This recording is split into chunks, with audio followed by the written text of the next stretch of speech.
Hey, what's up, lightboltjoe here. Today we are going to discuss Book 2 in the Pandava book series, Shah and the Song of Death. This is written by Roshani Chakshi. I can't pronounce 99% of these incredible mythological beings that are represented in this book, and I feel embarrassed because I can't say them or pronounce them without butchering everything. So I apologize in advance for any word or words I inevitably butcher horribly. I'm sorry. This came out April 2019. It's just an incredible, incredible book. Specifically the ending. And I say that, we'll get to that. So the Shah book series is a 5-book series. We have the first book, Shah and the Sands of Time. This one is Shah and the Song of Death. The next one, the third one, will come, fourth and fifth, etc. So the Shah books were the first imprint in the Rick Riordan Presents books. So you had Shah. Let me look at my my list of things. Shah and the End of Time. You had Stormrunner as the next one. You had Dragon Pearls after that. Silent Gabby was after that. And then now this is the first of the Rick Riordan Presents imprint to have a sequel. So you had Shah and the End of Time. And then you have Shah and the Song of Death. So to be honest, I didn't like the beginning of this book. I thought it was very rushed. But then I loved the ending. Loved the ending. So we have Aru and Minnie back. We have Aiden, who lives across the street from the museum that Aru and her mom live in.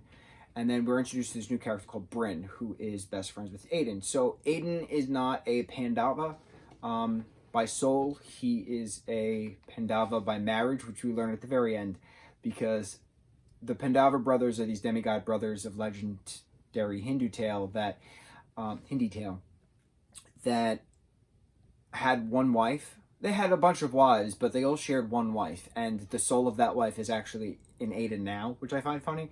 But Arjuna is the main Pandava brother, who is the reincarnated in Aru. But aside from the reincarnation bit, which we are very well aware of, there's also the fact that Aru, Minnie, and Bryn all have celestial parents as well. So Aru's father is the god of thunder. Minnie's father is the god of death. And then Bryn's father is the god of wind, I believe. That was the three. So the three Pandava souls, because they each have a soul of the Pandava brothers, come together in the Night Bazaar inadvertently because Bryn and Aiden are trying to get back the god of love, Kendevra, I think that's his name. His bow and arrow was stolen. So the council in the other world thinks that Aru and company are the ones who actually stole it, but they didn't steal it, so they have to retrieve it anyway because it's still missing from the Night Bazaar. So that's the quest of this book. This is a quest book. So the quest is to find the bow and arrow of the god of love. So they wind up fighting a giant crab at one point. They wind up fighting a giant swan. They wind up fighting a giant snake. And eventually, there's a lot of sea themes to this. The catalyst of the fighting takes place in the Ocean of Milk, which after they, get a locket where an emerald was, that one of the snake gods, I can't remember their names, I'm not going to try because I'm going to butcher them, had tricked another goddess because she doesn't deserve the immortality or something like that. So it's a lot of backstabbing gods and goddesses in this book, and Aru and company are just pawns, unfortunately. And that's kind of how it goes when it comes to the demigod kids, or, the reincarnated kids for that matter, in all mythological stories. So Aru and company have to face the Heartless, which are the zombies that this demon princess, Lady M, is what they call her a lot. Miniksha?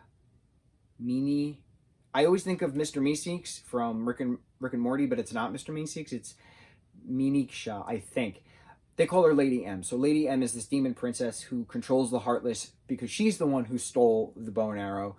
And she wants it to be known that her tale has never always truly been about revenge, but she did have a good beginning of her story, but no one talks about her beginning of the story. Everybody only talks about the ending of the story. So she wanted to make sure that, the kids wouldn't forget after they defeated her. And then they made the promise, and she got the respect, and they framed the serpent god who, was trying to steal the emerald from Alupe, I think that was her name, goddess-wise. So after Kendever gets his bow and arrow back, he bestows the kids with gifts, and at the very end of the book, they're celebrating Aru's 13th birthday with a Lord of the Rings themed party. After singing an excerpt from Mulan, after talking about Wonder Woman, there's a lot of pop culture references in this book, and I'm very happy about that. But I love Aru as a character because she has a lot of growth between book 1 and book 2, but also throughout each book.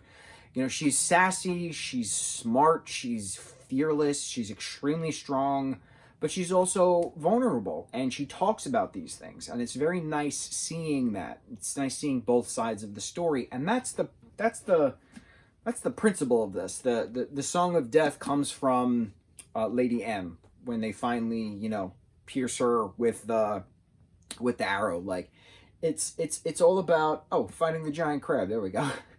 Vajra. I like Vajra. Vajra's the lightning bolt that Aru has. Oh, and here's Aiden with his scimitars. Okay, so here you go. I honestly didn't really look at the cover, to be honest. It's a nice cover. Yeah.